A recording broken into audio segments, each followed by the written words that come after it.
श्री शिवाय नमस्तुभ्यं हर हर महादेव। जय श्री हरि, जय भोलेनाथ। प्रिय भक्तगणों, आज की इस कथा में आप रसपान करें सावन माह के चौथे सोमवार की पावन पवित्र व्रत कथा।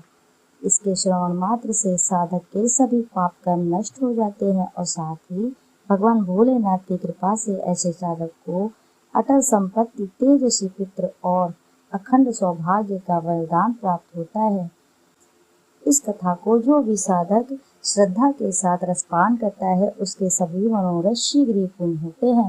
भगवान भोलेनाथ की असीम कृपा प्राप्त होती है। तो आइए भक्तों, श्रवण करते हैं, रसपान करते हैं सावन माह के चौथे सोमवार की पावन पवित्र व्रत कथा। श्रावण सोमवार के व्रत कथा के अनुसार अमरपुर नगर में एक धनी व्यापारी रहता था। दूर दूर तक उसका व्यापार फैला हुआ था। नगर में उस व्यापारी का सभी लोग मान सम्मान करते थे। इतना सब कुछ होने के बावजूद भी वह व्यापारी अंतर्मन से बहुत ही दुखी था, क्योंकि उस व्यापारी का कोई भी पुत्र नहीं था। इसी चिंता में वह अंदर ही अंदर घुटता रहता था और उसे हमेशा यह चिंता सताती रहती थी। दिन रात उसे एक ही चिंता सताती रहती थी, उसकी मृत्यु के बाद उसके इतने बड़े व्यापार और धन संपत्ति को कौन संभालेगा, सारा भार कौन संभालेगा। पुत्र पाने की इच्छा से वह व्यापारी प्रति सोमवार भगवान शिव की व्रत पूजा किया करता था। संध्या काल को व्यापारी शिव मंदिर में जाकर भगवान शिव के सामने घी का दीपक जलाया करता था। उस व्यापारी की भक्ति को देखकर एक दिन पार्वती ने भगवान शिव से कहा, हे प्राणनाथ, यह व्यापारी आपका सच्चा भक्त है। कितने दिनों से यह सोमवार का व्रत और पूजा नियमित कर रहा है। भगवान, आप इस व्यापारी की मनोकामना अवश्य ही पूर्ण करें। यह आपकी जिम्मेदारी है। आपको इसकी मनोकामना शीघ्र ही पूर्ण करनी चाहिए। भगवान शिव ने मुस्कुराते हुए कहा, हे पार्वती, इस संसार में सबको उसके कर्म के अनुसार फल की प्राप्ति होती है। प्राणी जैसा कर्म करते हैं उन्हें वैसा ही फल प्राप्त होता है। इसके बावजूद पार्वती माता नहीं मानी। उन्होंने आग्रह करते हुए कहा, नहीं प्राणनाथ, आपको इस व्यापारी की इच्छा पूरी ही करनी पड़ेगी। यह आपका अनन्य भक्त है। प्रति सोमवार आपका विधिवत व्रत कर रखता है और पूजा अर्चना के बाद आपको भोग लगाकर एक समय भोजन ग्रहण करता है। आपको इसे पुत्र प्राप्ति का वरदान देना ही होगा। पार्वती का इतना आग्रह देखकर भगवान शिव ने कहा, तुम्हारे आग्रह पर मैं इस व्यापारी को पुत्र प्राप्ति का वरदान देता हूँ, लेकिन इसका पुत्र 16 वर्ष से अधिक जीवित नहीं रहेगा। उसी रात भगवान शिव ने स्वप्न में उस व्यापारी को दर्शन देकर उसे पुत्र प्राप्ति का वरदान दिया और उसके पुत्र के 16 वर्ष तक जीवित रहने की बात भी बताई। भगवान के वरदान से व्यापारी को खुशी तो हुई, लेकिन पुत्र की अल्पायु की चिंता ने उस खुशी को नष्ट कर दिया। व्यापारी पहले की तरह सोमवार का विधिवत व्रत करता रहा। कुछ महीने पश्चात उसके घर अति सुंदर पुत्र उत्पन्न हुआ। पुत्र जन्म से व्यापारी के घर में खुशी भर आई। बहुत धूमधाम से पुत्र जन्म का समारोह मनाया गया। व्यापारी को पुत्र जन्म की अधिक खुशी नहीं हुई, क्योंकि उसे पुत्र की अल्प आयु के रहस्य का पता था। यह रहस्य घर में किसी को नहीं मालूम था। विद्वान ब्राह्मणों ने उस पुत्र का नाम अमर रखा था। जब अमर 12 वर्ष का हुआ तो शिक्षा के लिए उसे वाराणसी भेजने का निश्चय हुआ। व्यापारी ने अमर के मामा दीपचंद्र को बुलाया और कहा कि मेरे अमर को शिक्षा प्राप्त करने के लिए वाराणसी छोड़ आओ।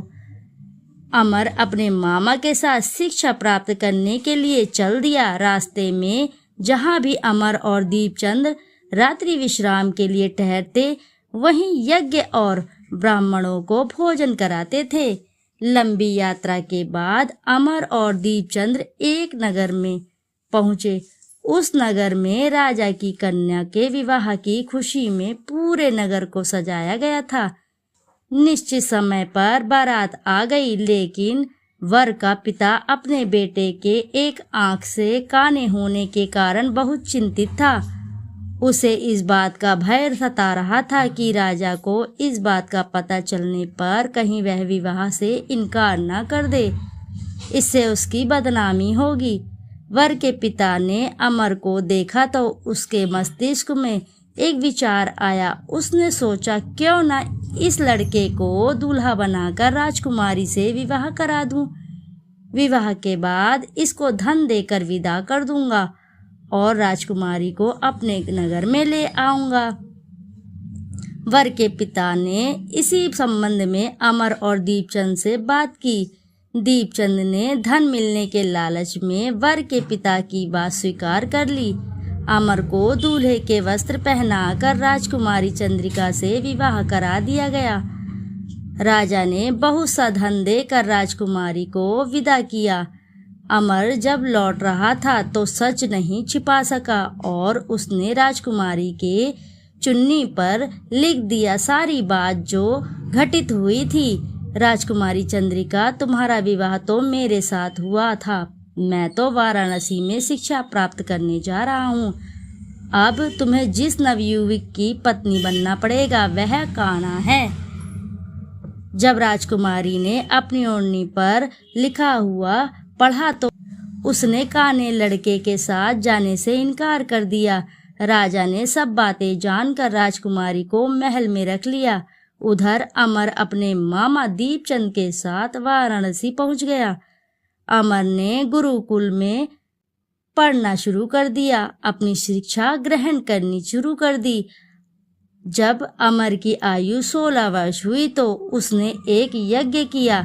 यज्ञ की समाप्ति पर ब्राह्मणों को भोजन कराया और खूब अन्न वस्त्र दान किए। रात को अमर अपने शयन कक्ष में सो गया। शिव के वरदान के अनुसार शयन व्यवस्था में ही अमर के प्राण पखेरु उड़ गए। सूर्योदय पर मामा अमर को मृत देखकर रोने पीटने लगा। आसपास के लोग भी एकत्रित होकर दुख प्रकट करने लगे। मामा के रोने विलाप करने के स्वर समीप से गुजरते हुए भगवान शिव और माता पार्वती ने भी सुने। पार्वती जी ने भगवान से कहा, प्राणनाथ, मुझसे इसके रोने के स्वर सहन नहीं हो रहे, आप इस व्यक्ति के कष्ट अवश्य दूर करें।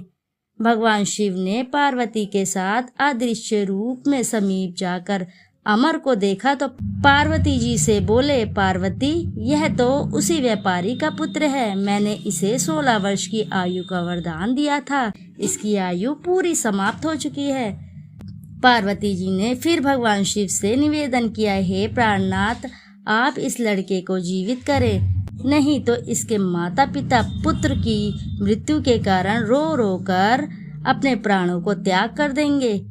इस लड़के का पिता तो आपका परम भक्त है, वर्षों से सोमवार का व्रत करते हुए आपको भोग लगा रहा है। पार्वती के आग्रह पर भगवान शिव ने उस लड़के को जीवित होने का वरदान दिया और कुछ ही पल में वह जीवित होकर बैठ उठा। शिक्षा समाप्त करके अमर मामा के साथ अपने नगर को चल दिया। दोनों चलते चलते हुए उसी नगर में पहुंचे जहां अमर का विवाह हुआ था, उस राजकुमारी के साथ। उस नगर में भी अमर ने यज्ञ का आयोजन किया। समीप से गुजरते हुए नगर के राजा ने यज्ञ का आयोजन देखा।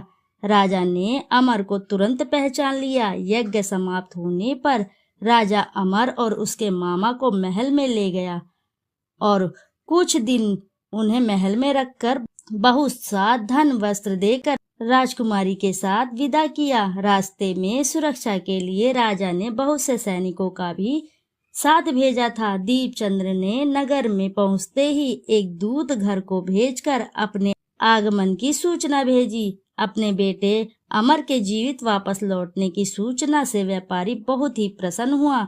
व्यापारी ने अपनी पत्नी के साथ स्वयं को एक कमरे में बंद कर रखा था। भूखे प्यासे रहकर व्यापारी और उसकी पत्नी बेटे की प्रतीक्षा कर रहे थे।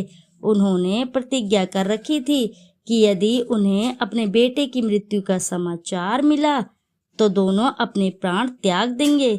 व्यापारी अपनी पत्नी और मित्रों के साथ नगर के द्वार पहुंचा। अपने बेटे के विवाह का समाचार सुन पुत्रवधू राजकुमारी चंद्रिका को देखकर उसकी खुशी का ठिकाना न रहा। उसी रात भगवान शिव ने व्यापारी के स्वप्न में आकर कहा, हे श्रेष्ठी, मैंने तेरे सोमवार के व्रत और व्रत कथा सुनने से प्रसन्न होकर तेरे पुत्र को लंबी आयु प्रदान की है। व्यापारी बहुत ही प्रसन्न हुआ। सोमवार का व्रत करने से व्यापारी के घर में खुशियां लौट आई। शास्त्रों में लिखा है कि जो स्त्री पुरुष सोमवार का विधिवत व्रत करते हैं और व्रत कथा सुनते हैं, उनकी सभी इच्छाएं शीघ्र ही पूर्ण होती है। भगवान भोलेनाथ की कृपा से उनके सभी मनोरथ शीघ्र ही पूर्ण होते हैं। भगवान भोलेनाथ उसकी सभी इच्छाओं को शीघ्र ही पूर्ण करते हैं। जो भी साधक इस कथा को श्रवण करता है और इसका हुंकारा भी भरता है तो भी भगवान भोलेनाथ उसके सभी मनोरथ शीघ्र ही पूर्ण करते हैं।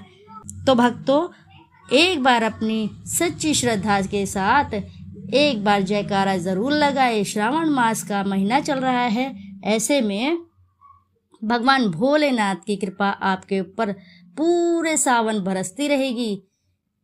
इस कथा के श्रवण मात्र से भगवान भोलेनाथ आपके घर में धन धान्य अवश्य ही भरेंगे। एक बार अपनी सच्ची श्रद्धा के साथ जयकारा जरूर लगाइए भक्तों। हर हर महादेव, जय भोलेनाथ। तो श्रोताओं, यदि आपको कथा अच्छी लगी है तो वीडियो ज़रूर लाइक करें, साथ ही चैनल को सब्सक्राइब करें। एक बार अपनी सच्ची श्रद्धा से कमेंट बॉक्स में ज़रूर लिख दें, हर हर महादेव, जय भोलेनाथ। फिर मिलते हैं आपसे ऐसी किसी कथा कहानी में। जब तक के लिए नमस्कार भक्तों।